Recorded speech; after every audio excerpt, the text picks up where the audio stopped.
Vamos. Hoje nós vamos ter uma reunião diferente. O Fernando dar uma. Ele teve no Congresso Brasileiro aqui em São Paulo esses dias, e deu uma aula bem interessante de hipnose na dor. E aí ele se propôs, eu pedi a ele, ele se propôs a repetir essa aula no nosso grupo de estudos de hipnose hoje. Então, ele está aqui, só que ele está um pouquinho resfriado. Então, eu já falei que se ele não estiver bem, terminar se sentindo mal, a gente abriria depois uma discussão sobre o tema, né? Se ele precisar sair por algum motivo. Esperamos que não precise, né?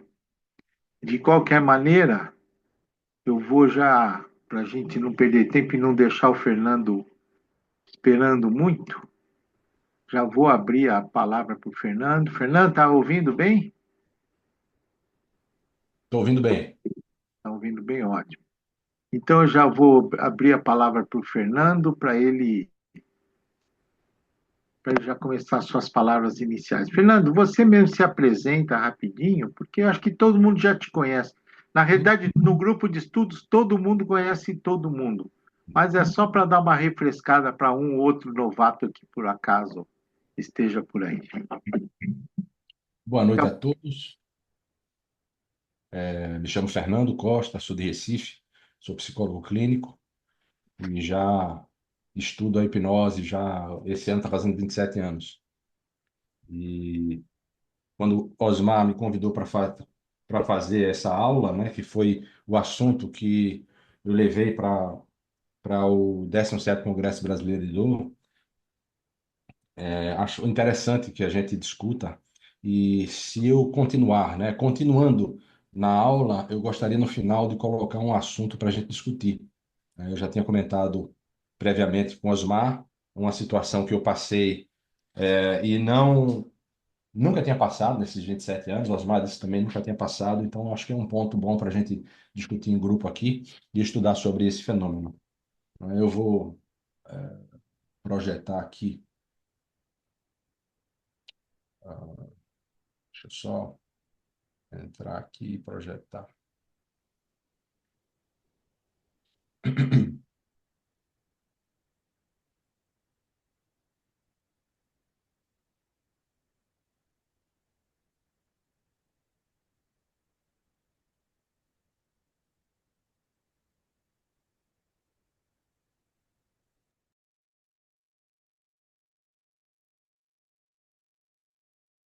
Quem está apanhando agora sou eu. Vamos lá.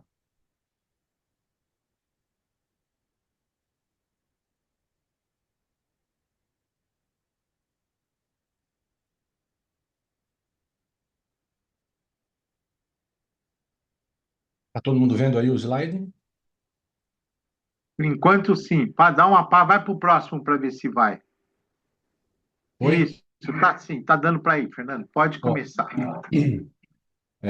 como a única palestra de hipnose em todo o congresso seria a que eu ia dar, eu comecei trazendo para eles o conceito que eu trabalho, o que é hipnose, né? E aí vou esclarecer um pouco do que eu acho, né, dentro desse conceito e dentro dos estudos que eu faço com a hipnose, né? Então, eu digo que esse estado especial de concentração, no qual o paciente faz uso da autossugestão, de forma natural ou induzida, reduzindo a faculdade crítica para alcançar a autossuperação.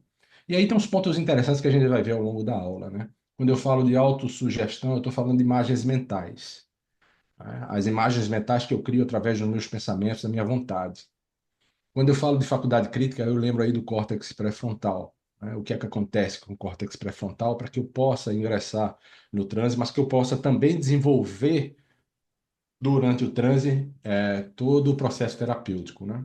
E a autossuperação eu costumo chamar muito com a disciplina, né? As pessoas depositam muito na hipnose o milagre, a, a condição de resolver tudo, mas se não tiver autodisciplina, as coisas não funcionam, né? Isso aí é um conceito geral que eu trago, né, para o conceito de hipnose. Um processo que eu uso para trabalhar a dor crônica que é diferente de outras dores, de dores agudas, que é diferente de outros quadros de dores emocionais, mas o processo de dor crônica tem relação com dor emocional também. Então, a gente primeiro precisa acolher toda a demanda, é isso que eu faço, acolho a demanda. Dentro desse acolhimento, através da anamnese, a gente vai destituindo os mitos em relação à própria hipnose, né, que são mitos que atrapalham muitas vezes o processo terapêutico. A análise da suscetibilidade e as resistências que o paciente coloca, né, como resistência, que muitas vezes está atrelado aos mitos. Essa análise de suscetibilidade eu vou identificando, né, em que grau ele se permite entrar, se é aquele que se é aquele, desculpa, gente, se é aquele que vai permitir ingressar de vez ou se eu vou ter que fazer um trabalho adicional aí para conquistar essa confiança e essa entrega, né? A implantação do prisma salutogênico. Qual é o prisma salutogênico?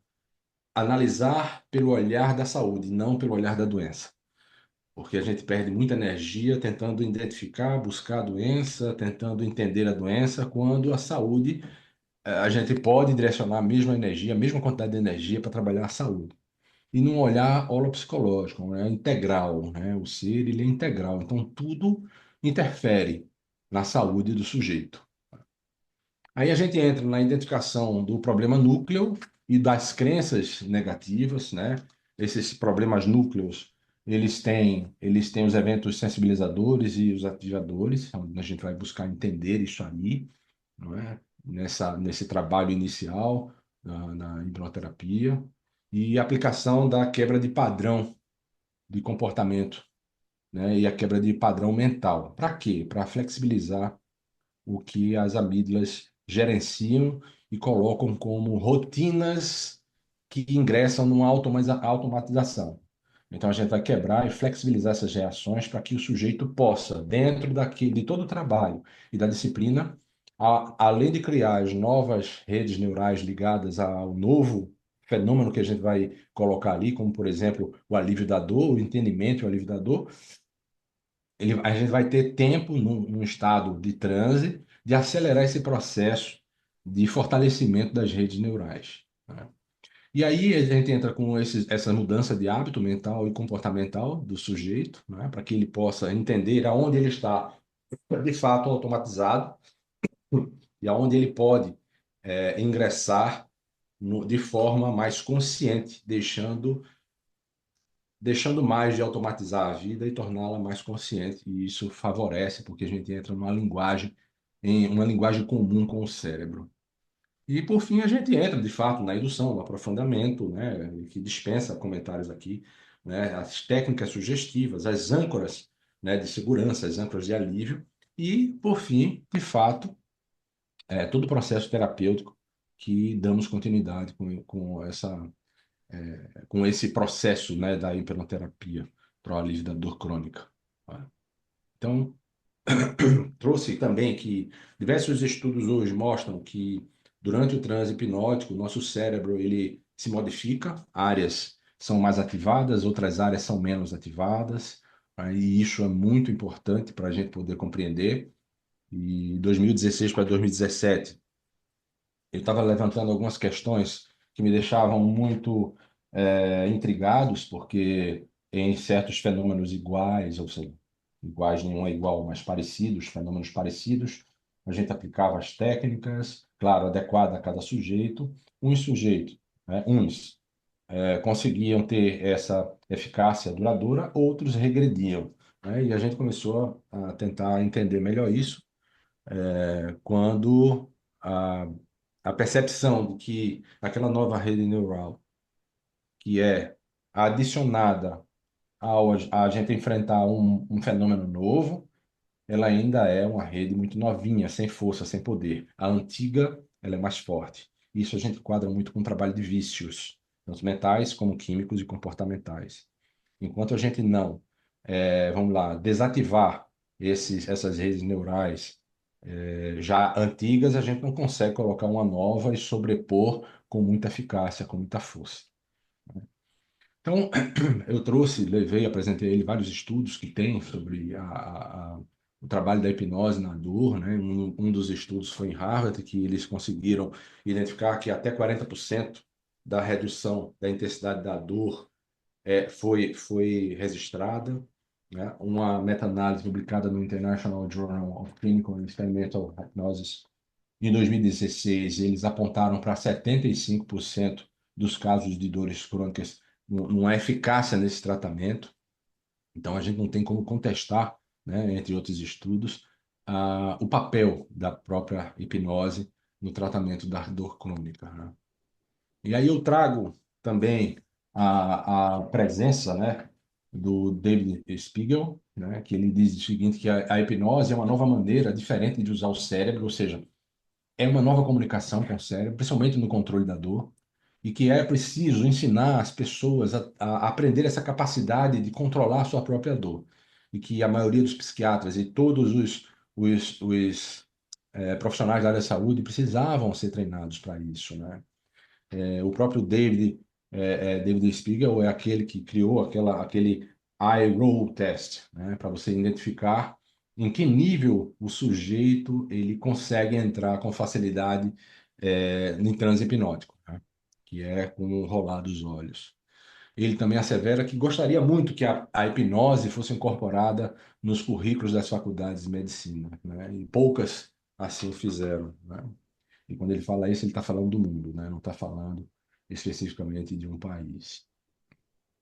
Então, a gente sabe que a dor crônica ela tem raiz no cérebro, a gente sabe que a população mundial, segundo a Organização Mundial de Saúde, 30% da população mundial sofre de dor crônica. Aqui no Brasil, pessoas acima de 50 anos, chega a quase 37% que sofrem com dor crônica.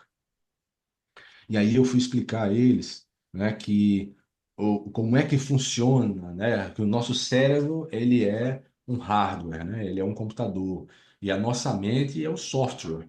Então, como é que a hipnose atua? A hipnose atua nesse software. Ele vai dar comandos nesse programa para que o cérebro, para que o hardware execute. Então, simples, foi uma linguagem objetiva e direta que as pessoas começaram a entender e saindo um pouco mais daquela concepção de milagre, de mágica e de algo que é irreal, né?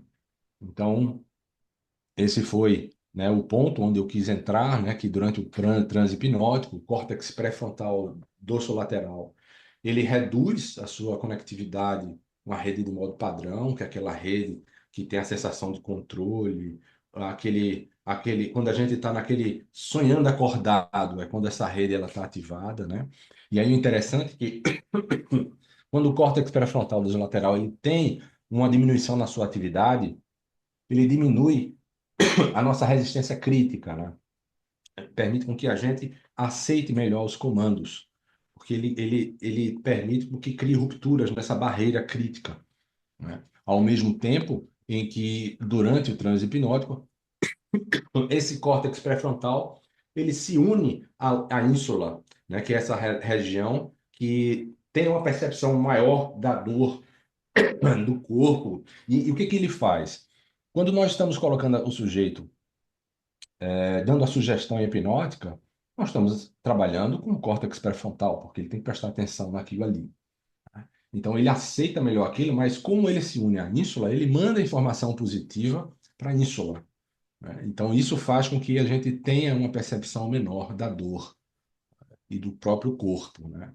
Também, durante o transe hipnótico, há uma redução da atividade no córtex parietal, que aumenta a nossa resistência no ambiente, ou seja, eu posso colocar uma pessoa em transe numa feira pública barulhenta e a pessoa não vai perceber.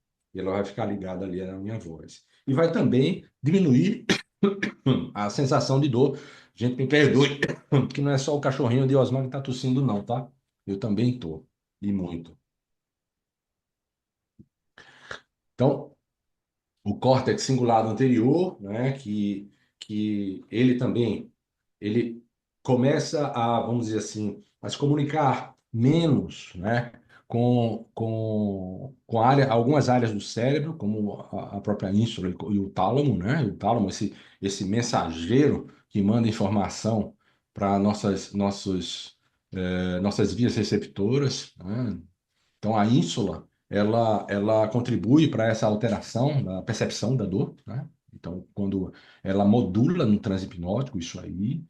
E o tálamo, ele deixa de mandar essas informações, ele sai filtrando essas informações. Ao mesmo tempo que, quando nós estamos trabalhando imagens de analgesia, ou até mesmo de anestesia, ou imagens positivas que tragam benefícios àquele sujeito, é liberado nesse momento endorfina e encefalina, né? E aí isso, os estímulos de dor começam a diminuir também. Então, a junção, a conjunção de tudo isso nos proporciona uma terapia mais interessante com relação à dor, né? E aí, eu apresentei o caso V, eu vou apresentar a vocês aqui. O caso V é o caso de uma senhora que tinha 65 anos, em 2016, quando eu a conheci. Ela estava no estágio 3 do câncer de mama, sentia muitas dores, né, na parede torácica, do pulmão, na cabeça, e ela veio fazer um curso de hipnose comigo. E esse curso, o objetivo dela não era só cuidar das próprias dores, mas ajudar pessoas, né? Então ela foi uma pessoa assim de uma disciplina impecável. É uma pessoa que às vezes essa disciplina era até perigosa porque ela saía muitas vezes de quimioterapia e não estava bem, mas ia com máscara, ficava afastado das pessoas, mas ia assistir a aula. Então, ela passou 2 anos por cirurgias, quimioterapias, radioterapia, chegou a usar a morfina, uma dose máxima recomendada, e a dor continuava, ou seja, criava nela uma desesperança muito grande, porque a morfina já não auxiliava como antes, ela continuava sentindo as dores. Então, ela resolveu, né, em suas análises, né, do dia a dia, se questionando se, poxa, ia passar o resto da vida, não sabia quanto tempo ia passar, né, sentindo aquelas dores diariamente, se sentindo isolada, né, com esse sofrimento tanto emocional como físico, e ela resolveu me procurar para fazer hipnoterapia.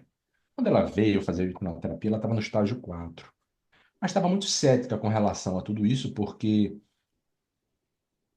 assim, já que a morfina não estava resolvendo muito, ela acreditava que outra coisa não resolveria mais, né?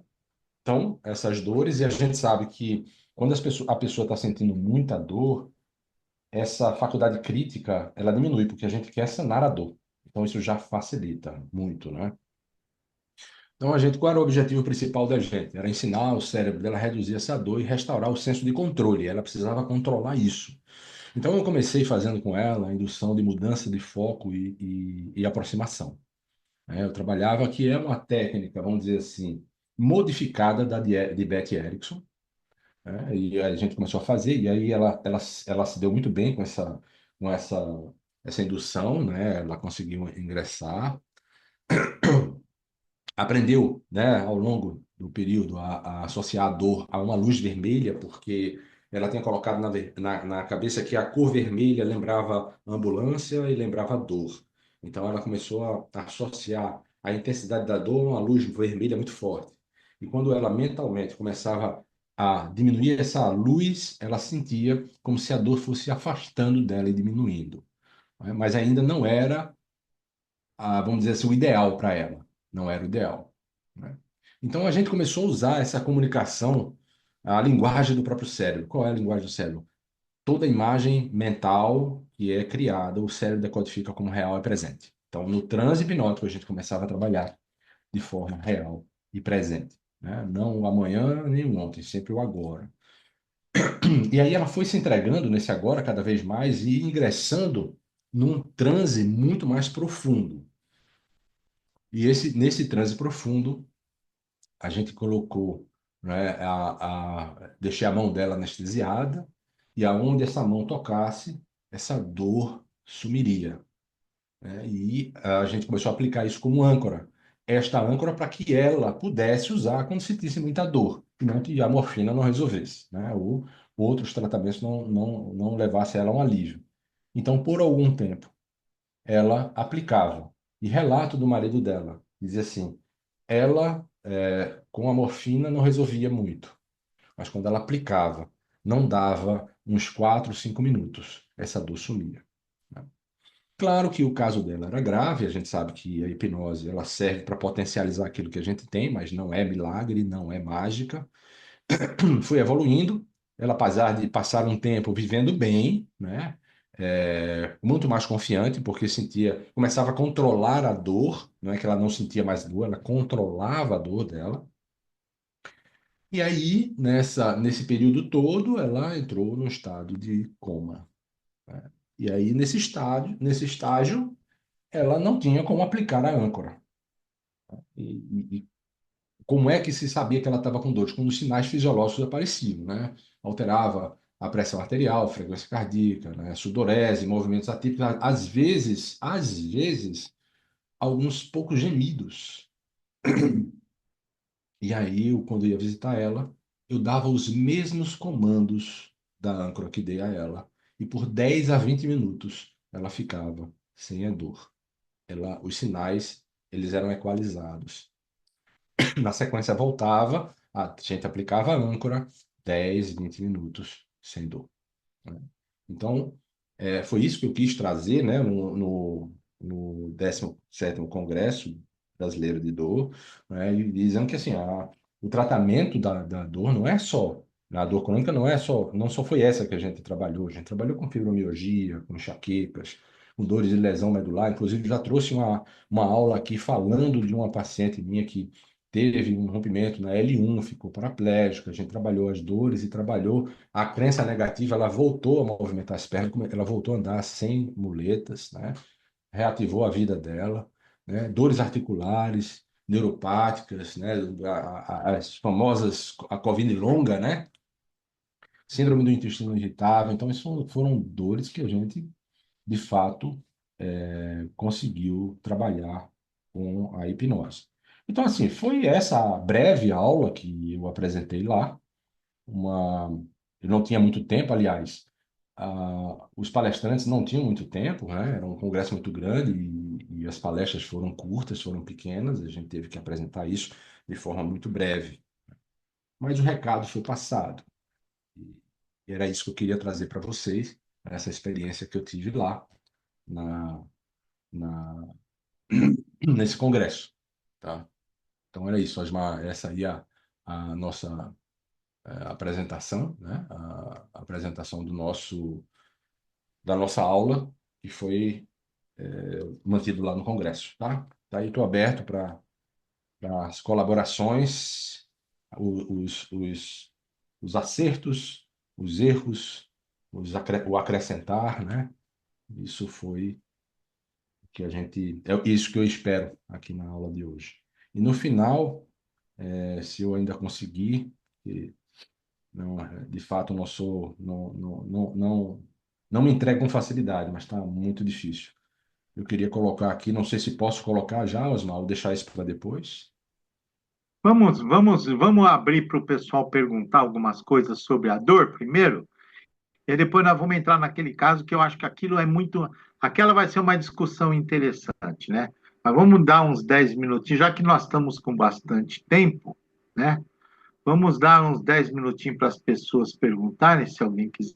Enquanto isso, eu vou só projetar, assim, a título de lembrança apenas, né, de colaboração, projetar um slide, apenas um, que é o slide das 11 estratégias do Milton Erickson de controle de dor, né? E muitos aí já devem conhecer, né? Então, o Milton Erickson, ele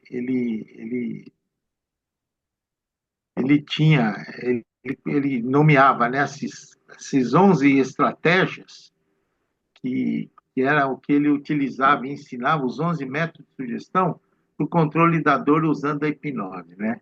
Então, só para a gente nomear, primeiro a dor desaparece com sugestão direta. Na realidade, essa sugestão direta é a que era usado antigamente, né?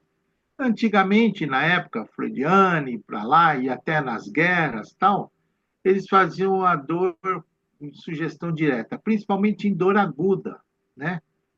E era uma forma, mas a gente sabe que, como você mesmo falou, né, durante a dor, muitas vezes o processo muito intenso de dor não é uma coisa tão fácil a pessoa focalizar a atenção na sugestão que você está dando.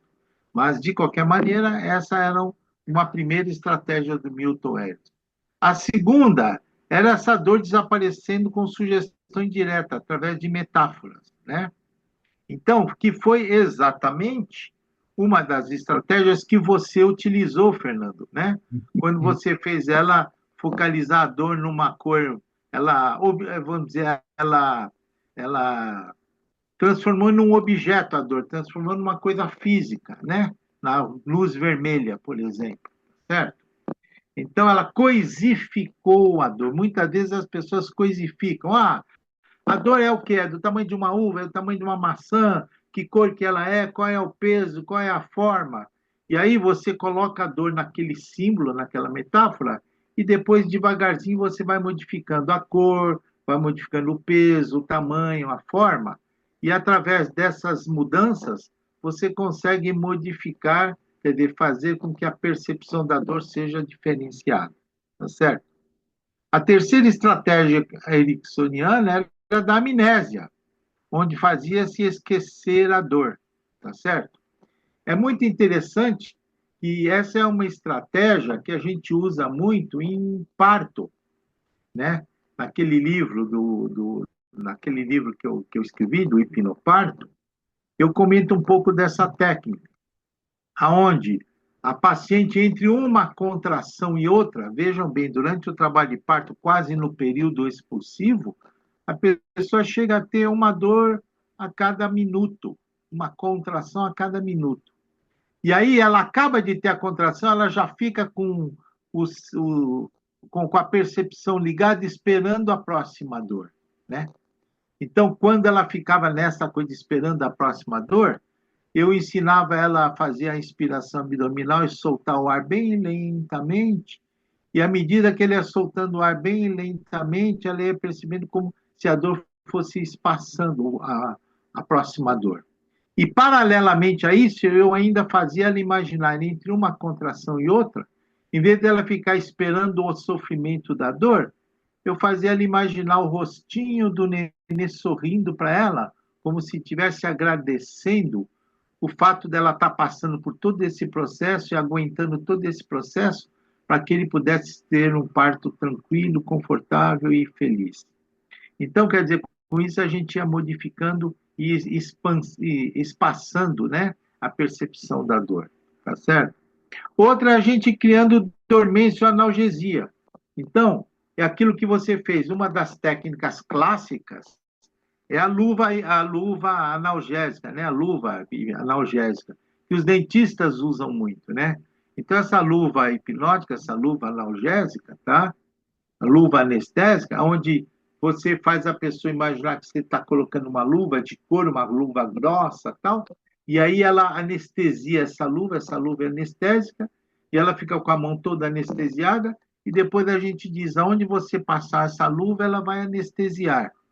Então, você ensina, os dentistas ensinam a passar na boca, em volta da boca, na região da mandíbula, tal, e aí fica com tudo anestesiado. Essa seria a luva anestésica, tá certo? E aí você pode criar a sensação de dormência, né? Só uma dormência ou analgesia. Eu usava muito essa luva anestésica também para anestesiar, por exemplo, para paciente que ia dar à luz, ia tomar, eu ensinava ela que ela ia ter, quando ela fosse tomar uma analgesia, uma hack, ou mesmo se ela só fizesse a luva anestésica no genital dela, eu ensinava ela a cruzar a mão assim, olha, com outra pessoa. E é muito interessante, porque se você faz esse movimento, deixa um dedo, cruza todos os dedos com outra pessoa, a mão de outra pessoa aqui, aí quando você aperta assim, você tem uma sensação dissociativa. É como se só sentisse a pressão. E essa estratégia, está lá no meu livro, é muito interessante, porque faz com que as pacientes percebam o que será mesmo a sensação de pressão sem dor. E isso aí é uma bela de uma sugestão que serve também para quando você vai fazer pequenos procedimentos cirúrgicos, pequenas manipulações cirúrgicas, né? Aí, assim, com a amnésia mais complexa, quer dizer, ao fazer, a paciente se imagina estar em algum lugar distante. Eu lembro que o doutor Erimar uma vez mostrou um filme lá da hipnosia, há muitos anos atrás, ainda era lá na rua, e o doutor mostrou um filme onde o rapaz ele fez uma anestesia numa pessoa que estava fazendo uma manipulação no dente, e ele colocou o cara pescando, como se o cara gostava muito de pescar, e ele colocou o cara pescando num rio. E era muito gozado, porque o cara estava fazendo, de repente o cara fazia assim com a mão, como se estivesse pegando o peixe, puxando a vara, né? Então era bem interessante. Ele fazia o quê? Ele fazia, ele dissociava, fazia uma indução mais profunda, ele se dissociava e ia vivenciar aquela experiência que ele estava, no caso ali, pescando, né? Ou podia estar viajando, podia estar relaxado em cima de uma água morna, numa banheira quente. Então, existem várias maneiras da gente utilizar essa. A sexta é alterando as sensações. Por exemplo, uma sensação de agulhada pode transformar numa sensação de peso. Uma sensação de dor muito forte, como se fosse uma facada, uma dor muito aguda, pode transformar como se fosse uma sensação surda, entre aspas. O que é surda? Não sei, mas o paciente vai saber, sabe? Ou então uma sensação de apenas de peso, uma sensação de formigamento, ou seja, você modifica a característica da dor, tá certo?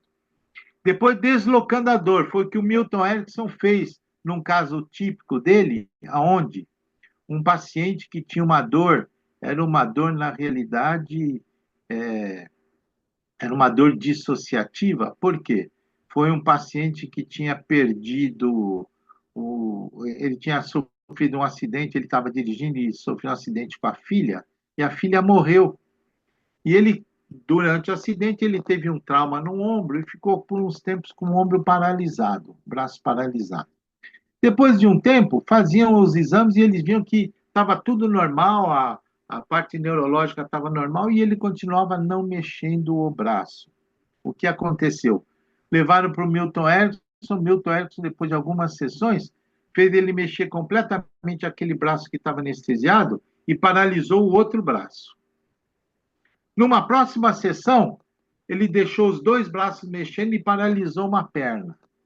Numa próxima sessão, ele soltou aquela perna, passou a imobilidade para outra perna. Então, a pessoa foi fazendo um rodízio dos sintomas.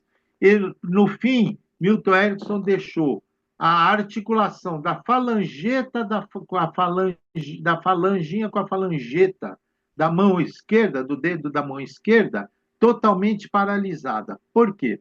Porque, por algum motivo, aquele paciente ainda precisava de um sintoma para continuar, né, seguindo o seu karma lá, seguindo a sua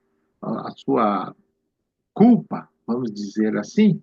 Então, ele continuou tendo essa articulação que terminava não atrapalhando muito na sua vida. Então, essa é como ele fazia esse deslocamento. Dissociação, a fazer a pessoa imaginar que ele está aqui e a dor está do outro lado. Às vezes as pessoas fazem isso no espelho também, né? Então põe a pessoa de frente no espelho e faz. Imagine que você que está lá no espelho está sem dor. Agora você está jogando a sua dor para quem está lá no espelho e você está aqui sem dor. Então, com isto, você vai fazendo essa dissociação.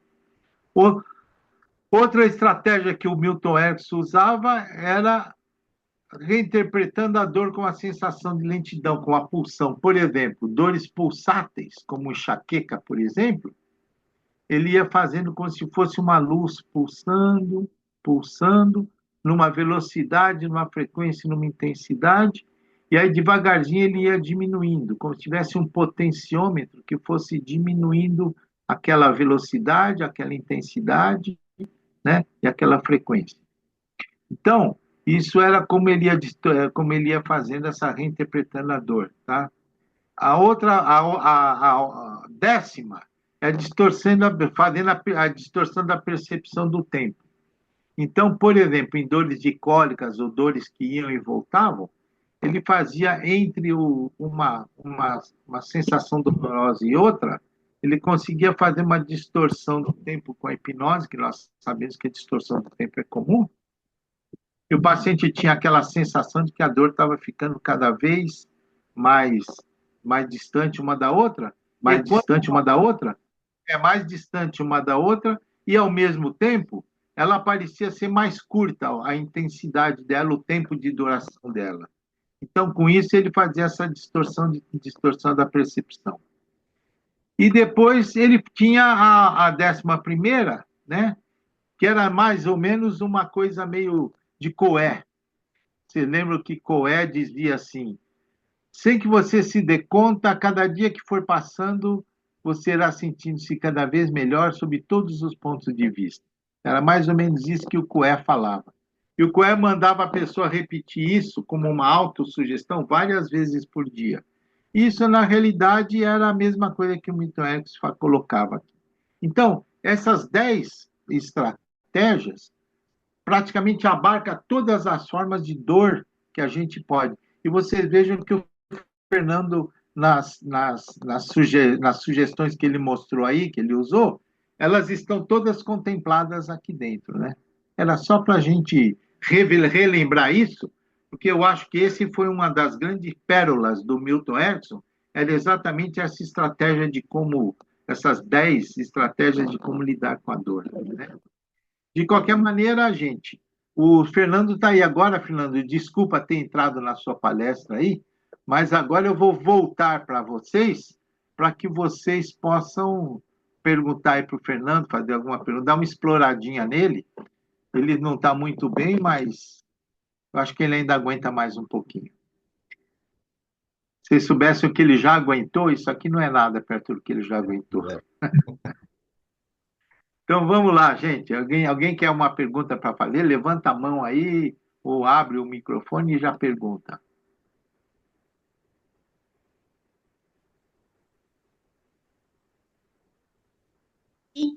Boa noite. Olá.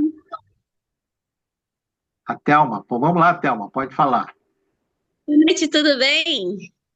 Queria perguntar para o doutor aí, em relação àquela senhora, por que ele não pensou em colocá-la em looping? Ele tem alguma objeção quanto ao looping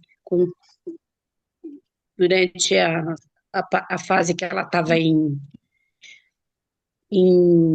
coma?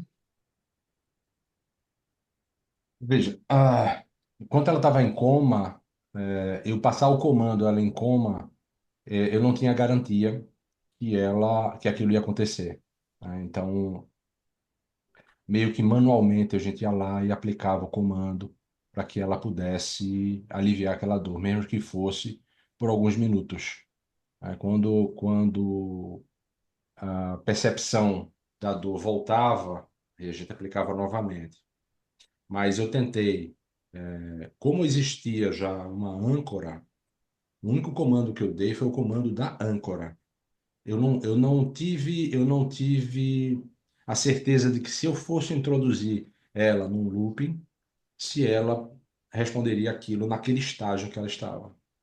Por isso que eu optei para aplicar de forma, vamos dizer assim, mais manual, né? Que não é manual, mas mais objetivo, né? De estar lá presente e aplicar nela. Foi por isso, não tenho nada contra, não.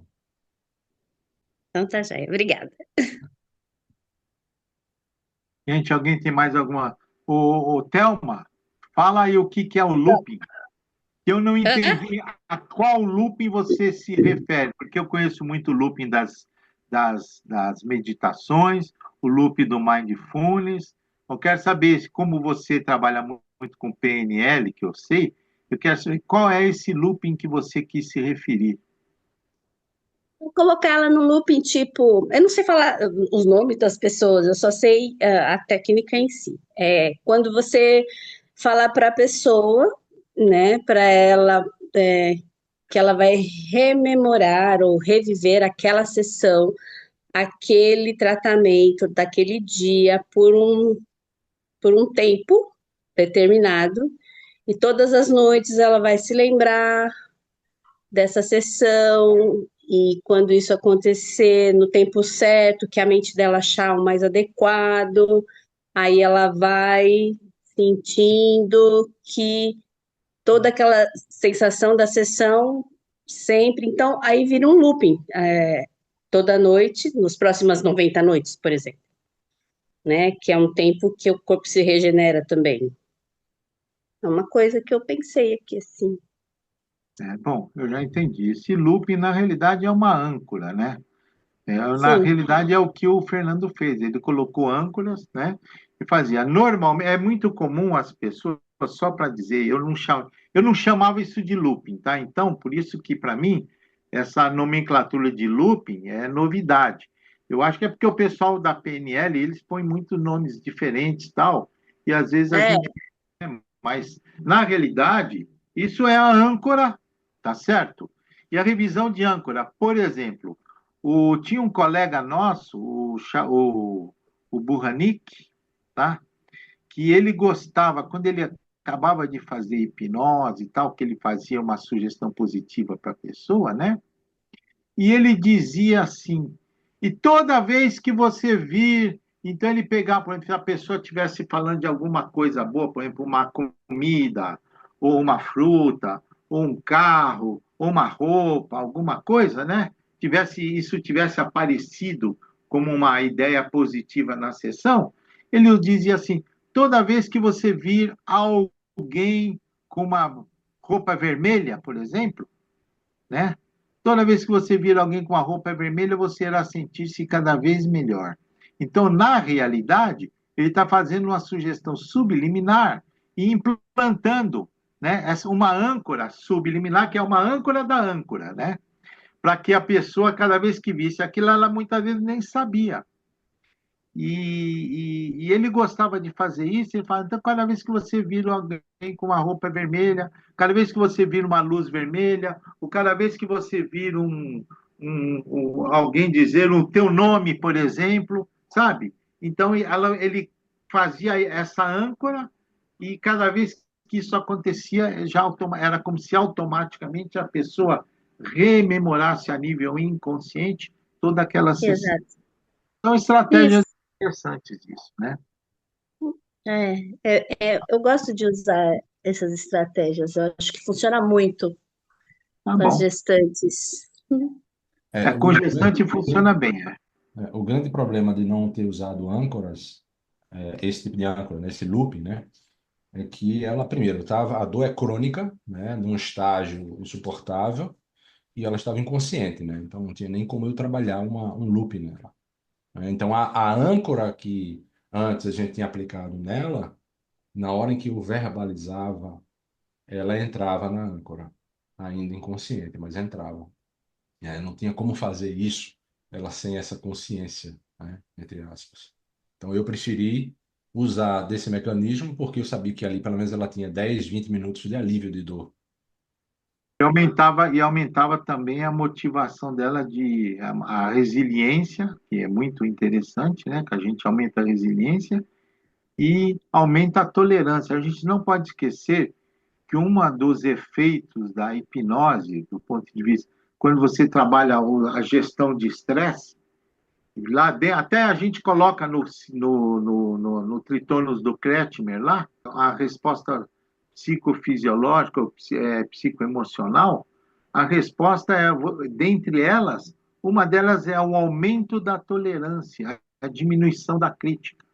Então, o aumento da tolerância facilita, aumenta a resiliência, aumenta a tolerância, aumenta a expectativa positiva. Então, tudo isso são, vamos dizer, respostas indiretas que os estados hipnóticos oferecem para que a gente possa usar nessas pacientes, né? Alguém tem mais alguma pergunta? Senão, eu já vou pedir para o Fernando já partir para a história que ele quer trazer para a gente discutir. Alguém tem mais alguma pergunta para fazer aí? Ah, tá. Psiquiatra, ela quer fazer uma pergunta. Eu Vai lá. queria dar só uma- um exemplo da ancoragem, né? Eu faço muito ancoragem, principalmente no vício no tabaco. né? Tá. Eu gosto muito de usar a respiração. Toda vez que você fizer a respiração raciocinada, você vai inundar teu corpo de oxigênio, de bem-estar, de tranquilidade. E subirá a sua dopa, você sentirá a sensação de prazer muito boa que você viverá sem a necessidade de cigarro. Eu faço algumas coisas assim, né, para trocar, para ancorar na respiração. E às vezes eu amarro também. Sempre que você respirar, quer você esteja acordado ou dormindo, quer você esteja a consciência ou inconsciência desse fenômeno, automaticamente a tua mente inconsciente, a tua mente da sabedoria vai fazendo esse processo. E você vai esquecendo do vício ou diminuindo a dor, né? Eu gosto muito de fazer isso. Ou então, de segurar, a tocar o dedo, uma polpa do dedo no outro. Para, por exemplo, pessoa que tem medo de dar uma palestra, né? Que ele fica nervoso, esquecido, eu faço a coragem, falo, toda vez que você tocar gentilmente a polpa do seu indicador com o seu polegar, automaticamente você ficará tranquilo, seguro, e tudo que você estudou virá sua mente para você dar sua palestra, responder tranquilamente as arguições, né? Eu faço muito isso para pessoa que tem fobia de falar, de fazer concurso, né? No vestibular. Toda vez que você tocar as polpas, automaticamente tudo que você estudou virá sua mente. Você ficará tranquilo, né? Eu gosto muito dessa técnica da ancoragem. É. Um Né? detalhe na técnica da ancoragem, que eu lembro que o professor Passos me ensinou uma coisa bem interessante, e que eu ensino sempre nos cursos, quando eu dou, é que toda vez que você for fazer uma ancoragem, tá? Você tem que trabalhar emocionalmente bem a profundidade dessa ancoragem. Sim, Mas sim, sim. é muito importante que sempre tenha uma sugestão, um comportamento paralelo associado. Porque o comportamento, o ato físico comportamental, o comportamento externo, é muito importante para a gente modular o pensamento. Então, por exemplo, quando você fala a respiração pensada, é um comportamento. Tem gente que aperta a mão, é um comportamento. Tem gente que faz com o dedo. Tem gente que, sabe, toca o pulso. Tem gente que segura a mão. Tem gente que vai dar uma palestra, uma aula e segura os dois dedos assim. Então, o que acontece? Todos estes comportamentos externos, quando eles estão ancorados com alguma sugestão emocionalmente instalada, tem que estar emocionalmente instalada, elas têm mais força de resultado. Isso é bem interessante, né? Tá bom. E mais alguém? Rosa, quer falar alguma coisa? Rosa, bem-vinda. Quanto tempo? A Rosa está Oi, sumida. Osmar, tudo bem? Tudo bom? Você lembra do Fernando? Oi. Olha ele aí. Claro que lembro. Tudo bom, Fernando? Não, tá. Tudo bom, Olga? Eu Tudo cheguei um bem. pouquinho atrasada, mas eu gostei muito do conteúdo. Achei uma pena ter perdido aí o começo. Tô sem câmera porque eu tô com pouca bateria e dirigindo. Eu tô voltando para casa. Ah, então tá bom. Tava Tá na bom? balada. Tava na balada. Tava no consultório. Eu sei, eu tô Então, mas estou brincando. acompanhando aqui. Daqui a pouco eu já estou chegando. Tá bom. Ô, Fernando, então vamos fazer o seguinte, vamos falar logo aquele seu caso estranho, que eu Uhum. também nunca tive. Mas vamos ver se alguém aqui tem alguma ideia, alguma sugestão, ou alguém já passou por isso, né? Então, a semana passada, atendendo uma paciente, coloquei ela em transe e fui aprofundando ela no transe e percebia que o corpo dela respondia, um lado respondia com facilidade e o outro não respondia. E aquilo me chamou muita atenção.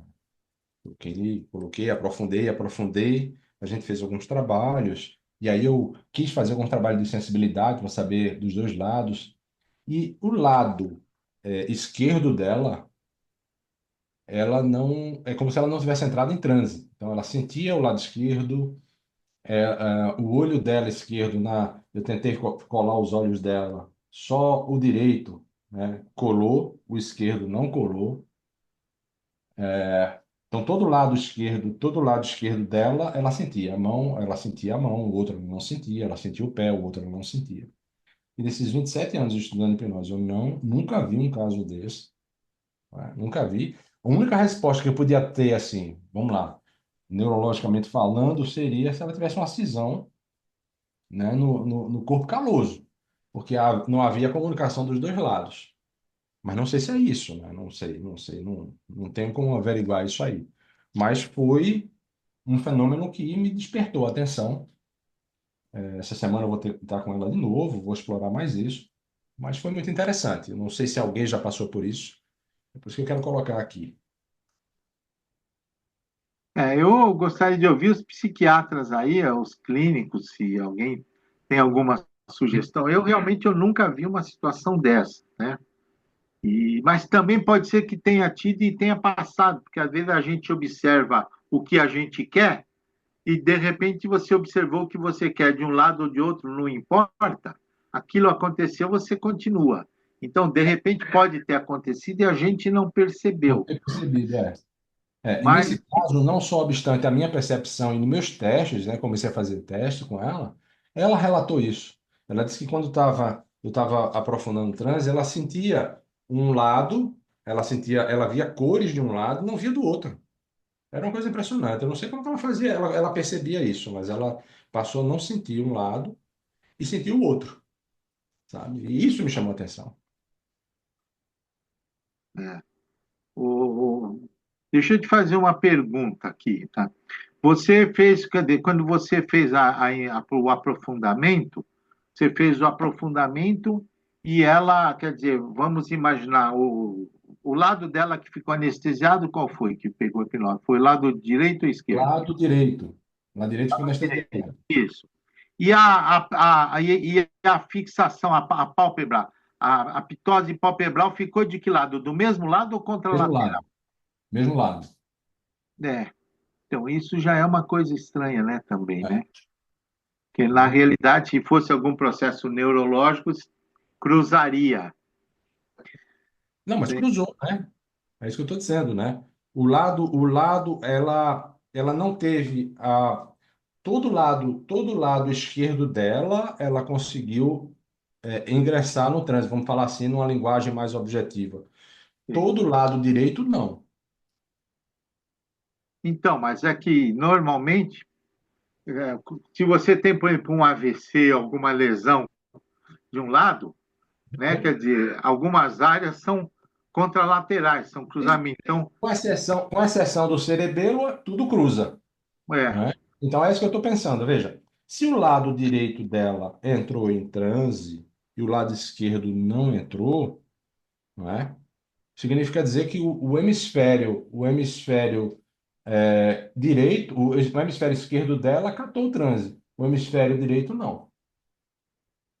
E então é gozado porque ela era destro-canhota. Sabe por quê? Porque ela é tem destra. aquele negócio do. É lógico que hoje em dia a gente não leva muito em conta aquela coisa da predominância, da Derrubado, Wagner. lateralidade, né? Derrubado. Hoje em dia isso aí não tem tanto. Mas a gente sabe que tem um pouquinho, sim.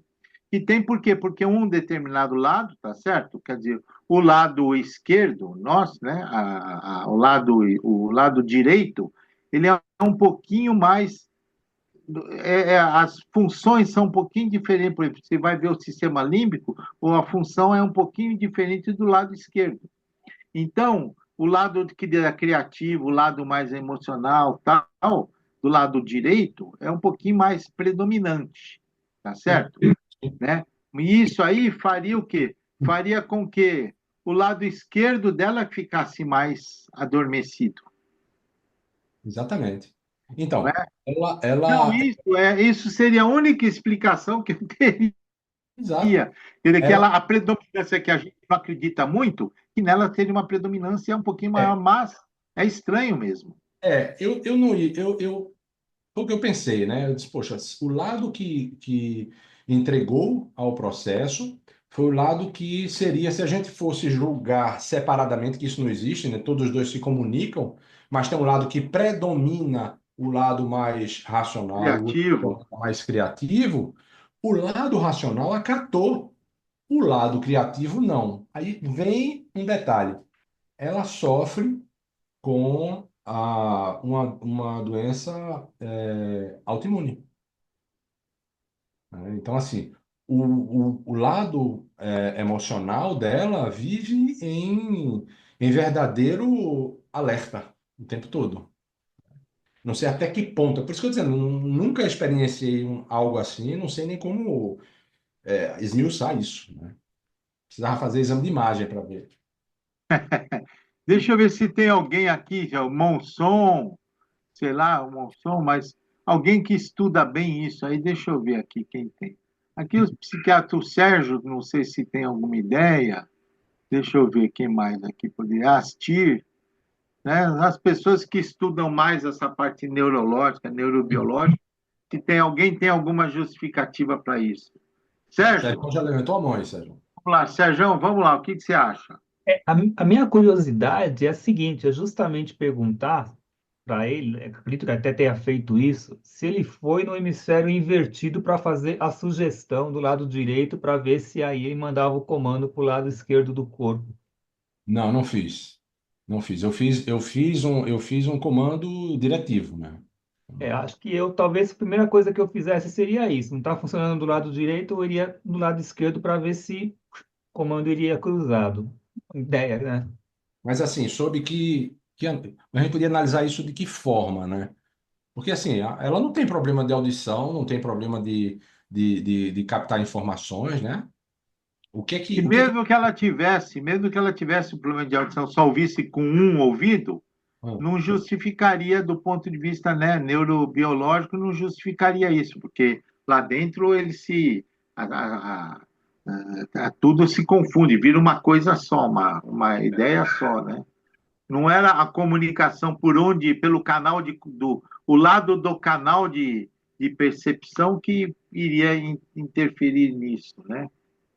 Pode ser que tenha só uma autossugestão dela também, né? O Fernando, eu tive pensando, de repente alguém pode dizer, eu vou deixar ela já sabe, eu vou deixar o meu lado direito totalmente adormecido e vou deixar um outro acordado, é só sabe? se for inconsciente, porque ela se assustou, né? Ela percebeu que um lado estava indo e ela até, né, amorteceu um lado e o outro não, né? E ela se assustou nisso. Ela veio me perguntar, olha, eu já tinha percebido. Quando ela veio da asseverar isso aí, aí eu disse, não, então bateu, né? Só que eu não tive resposta, né? Não sei desse de jeito nenhum. Realmente, olha, para ser honesto, eu não sei nem se vai dar muita discussão, porque eu nunca vi isso e eu não estou tendo nem ideia de como explicar isso. Se o Paulinho Melo tivesse aqui, o Paulo Melo, que é neurologista, talvez ele tivesse alguma explicação neurológica para isso, entendeu? É uma Uhum. coisa que eu vou perguntar para ele, e aí, de repente, eu posso até, numa outra reunião, que ele estiver presente, a gente dá uma provocada nele.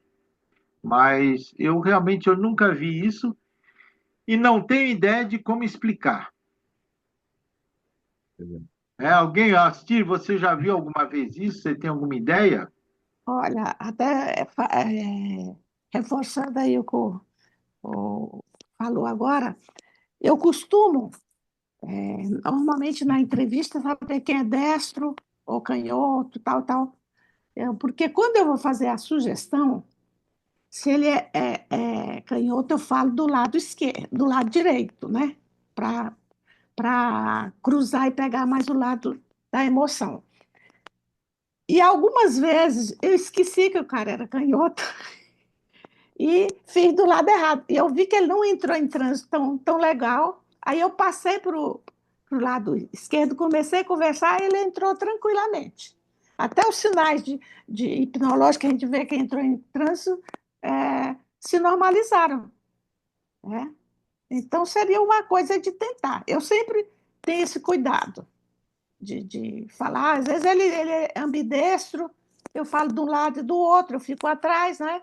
Falo dos dois lados para entrar mais com facilidade. Talvez fosse isso, né? Que estimulasse o lado do afeto, né? Da emoção.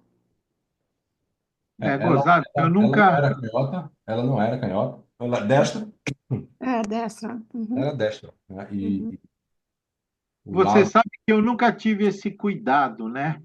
Eu nunca achei que isso fosse uma coisa importante. Eu lembro que há uns anos Uhum. atrás,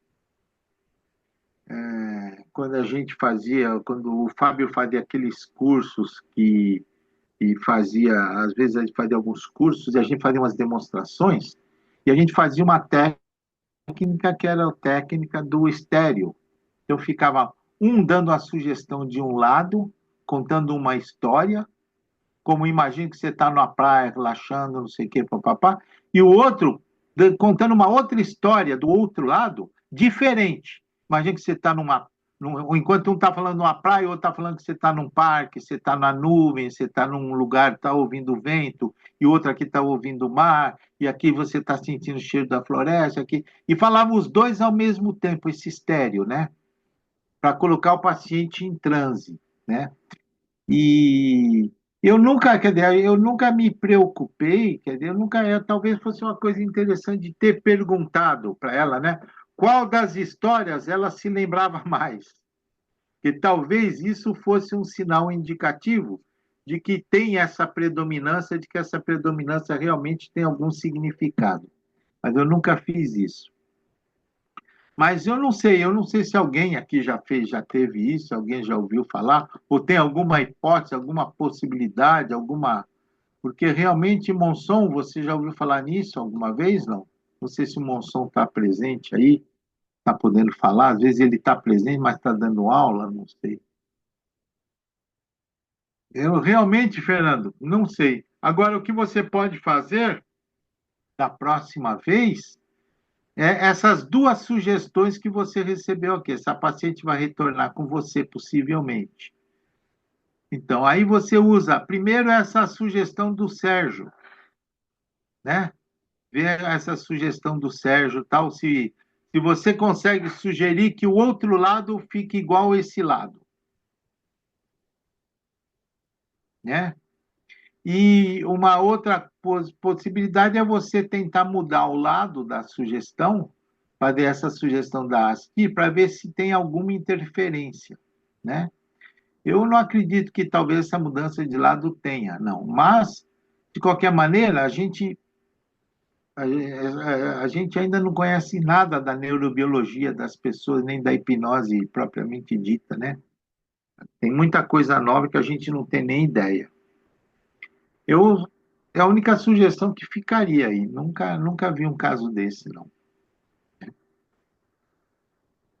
Bom, pessoal, é o seguinte, já são 9h10, hoje a aula foi mais curtinha, o Fernando também, ele está um pouco cansado, ele viajou, ele estava aqui, voltou ontem para São Paulo, para Pernambuco, estava aqui em São Paulo, veio pegar chuva e frio aqui um pouco, Oi.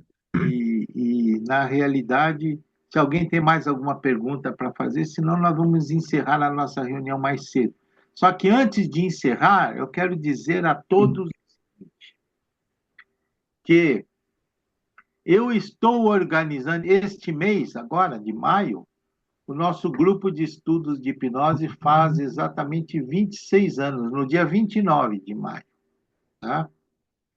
E eu, inclusive, a Cleide está me ajudando na revisão.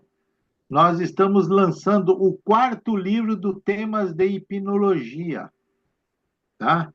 Então, o livro Temas de Hipnologia, eu tenho o livro 1, que é o primeiro, Temas de Hipnologia Pura, depois o Temas 2, o Temas 3 e o Temas 4. Eu quero lembrar a vocês que em todos esses livros nós sempre tivemos autores diferentes, nós nunca repetimos nenhum autor. E eu gosto de falar isso porque tem colega que às vezes fala, pô, você não me chamou mais para escrever capítulo no livro. Eu falo, não, não é isso. É que, por enquanto, eu estou aproveitando as pessoas e estou chamando sempre gente nova, tá? Para a gente poder conhecer mais pessoas, conhecer a história das pessoas e conhecer, né, dar oportunidade para mais pessoas, né, publicarem no livro. Esse livro tem, e todos os livros têm pelo menos um ou dois ou três convidados internacionais, tá?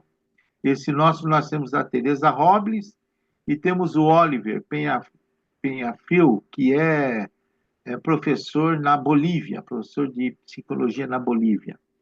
Então, nós sempre temos convidados internacionais escrevendo no livro. E esse livro está na fase de revisão. E eu quero dizer a vocês que, como está na moda hoje em dia, eu vou depois dar uma revisada em todos os 4 livros do Temas e vou lançar tudo em e-book, tá?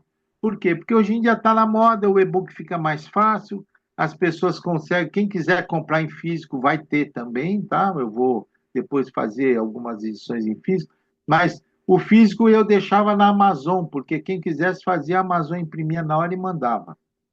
Mas vendeu muito pouco, tá? De qualquer maneira, eu vou ver se eu reorganizo todos os 4 para lançar, que agora que estão os 4, vai ficar mais fácil para as pessoas comprarem na sequência, né? Quem tiver interesse, né? O Fernando, acho que escreveu no 3º ou no 2º, né, Fernando? Foi no último, eu acho, né? Foi o método IRME, que você falou, né? Foi o método IRME. Acho que foi o segundo, ou foi o terceiro. Acho que foi o terceiro. Terceiro, então, exatamente. Então, eu só queria comunicar a vocês que está um pouquinho atrasado, por quê? Porque eu estou fazendo uma série de exames aqui, as coisas me deram um sustinho aqui, mas está tudo bem. E eu estou pedindo para a Cleide que me ajuda a fazer essas revisões, e aí depois que fizer a revisão, eu estou entrando em contato com a coisa do livro lá, para eles registrarem, oficializar o livro e tal, e depois eu vou publicar. Quando tiver publicado, eu aviso no grupo de estudos para as pessoas já terem acesso, quem tiver interesse, tá? E depois eu vou, devagarzinho, vou procurar uma nova editora para fazer a impressão. Quem quiser o livro físico também, eu vou fazer alguns livros físicos. Eu sempre faço para dar pelo menos para os autores e para mais algumas pessoas que queiram adquiri-los, né? De qualquer maneira, era só para avisar vocês que o Temas de Hipnologia 4 está na forma, já está, na verdade, já está praticamente assado. Só está faltando agora esfriar para poder sair por aí, tá bom? Gente, eu acho que hoje vai. Olha, vamos só lembrar vocês, por favor, gente, entre no formulário que tem aí, dá uma clicada no formulário, 30 segundos. Mas está dando problema, Osmar. O Oi? formulário está com problema. Quando você clica, ele diz que você já se inscreveu. No formulário? É. Deixa eu ver aqui. Ele está dando não, está aqui, ó. Não, está dando a espiritualidade. Ele está dando antigo, né? Bom, mas se não der, faz nesse mesmo, não tem problema, viu? Se Mas não ele não der, abre, não, Osmar. a Cleide deixa esse seu formulário para preencher lá, não deixa preencher. A Cleide que organiza isso para mim é sempre o mesmo formulário, estou achando estranho. De qualquer maneira, as pessoas tentem. Se não der certo, registra, porque é a 13ª reunião, tá? Então, eu acho que vale a pena a gente registrar isso tudo, tá? Boa noite a todos, até o próximo mês. E, Fernando, estima as suas melhoras. E um beijo para Obrigado. todos.